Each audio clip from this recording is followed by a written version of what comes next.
তারা মুখে আবার বলার চেষ্টা করছে ইনিয়ে বিনিয়ে যে দেশে আসলে সংকট নাই, অথবা বলতেছে তারা কোনো কিছুই করতে পারবে না। লং মার্চ নিয়েও আজকে আলোচনা হয়েছে। আমরা আপনাদের মাধ্যমে জনগণকে আহ্বান করছি সেই লং মার্চে স্বতঃস্ফূর্তভাবে অংশগ্রহণের জন্য।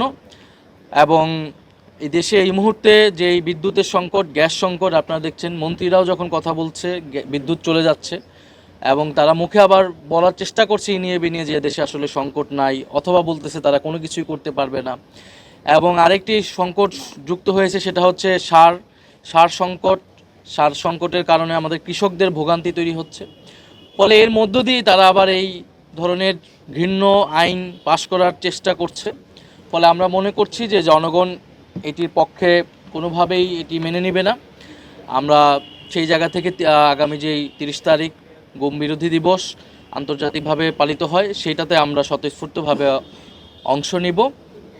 এবং আমরা আগামীকালের অধিবেশনে সংসদেও আমরা বিরোধী দলের সংসদ সদস্যরা সেটার আমরা সংসদীয় কায়দায় সেটার জবাব দেব। ধন্যবাদ আপনাদের। ধন্যবাদ সবাইকে।